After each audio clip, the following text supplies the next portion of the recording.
Hi friends, welcome back to my channel. ఎవరైనా నా ఛానల్ని ఫస్ట్ టైం చూస్తున్నట్లయితే తప్పకుండా సబ్స్క్రైబ్ చేయడం మాత్రం మర్చిపోకండి. షేర్ చేయండి, అలాగే బెల్ ఐకాన్ కూడా క్లిక్ చేయండి. నేనైతే ఇప్పుడు అందరికీ ఇష్టమైన తోటకూర అలాగే పొట్టు తీయని పెసరపప్పుతో కూర ఎలా తయారు చేసుకోవాలో చూపిస్తాను. ఓకేనా ఫ్రెండ్స్, తప్పకుండా మీరు ట్రై చేయండి. ఇప్పుడు ప్రాసెస్లోకి అయితే వెళ్ళిపోదాం.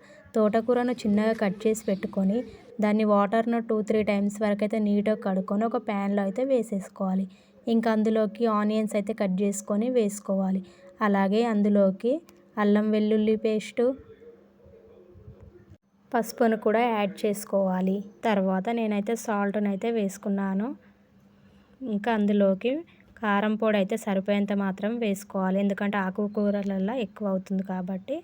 ఇంకా కొత్తిమీర తరిమి పెట్టుకుంది కొత్తిమీర అయితే వేసుకున్నాను అందులోనే.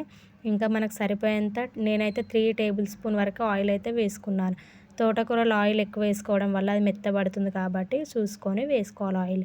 ఇలా వేసుకున్నదాన్ని స్టవ్ ఆన్ చేసుకొని పొయ్యి మీద పెట్టుకొని ఒక 2 మినిట్స్ అయితే కలుపుకొని మూత అయితే పెట్టేసుకోవాలి. తర్వాత చూడండి, ఇలా కిందికి అనేది మగ్గుతుంది మొత్తం. ఇంకా అందులో ఏం వాటర్ వేసే అవసరం లేదు. ఒకసారి అయితే మొత్తం కలుపుకోండి. చూడండి, వాటర్ అనేది అందులోనే వచ్చేస్తుంది. ఇంకా నేనైతే పొట్టు తీయని పెసరపప్పు 2-3 టైమ్స్ వాటర్లో అయితే కడుక్కొని ఇంకా మొత్తం పప్పునైతే అందులో వేసాను. చూడండి, ఇలా పప్పు మొత్తము అందులో వేసేసుకున్నాక మొత్తం అయితే కలుపుకోవాలి. ఆ పప్పు అనేది 2-3 టైమ్స్ వాటర్లో నీట్గా వాష్ చేసుకుంటే దానిపైన పొట్టు అనేది వెళ్ళిపోతుంది. నేనైతే అలానే చేశాను. మీరు కూడా పొట్టు తీయని పెసరపప్పు ఉంటే 2-3 టైమ్స్ వాటర్లో కడిగేసుకున్నాక వేసుకోవచ్చు.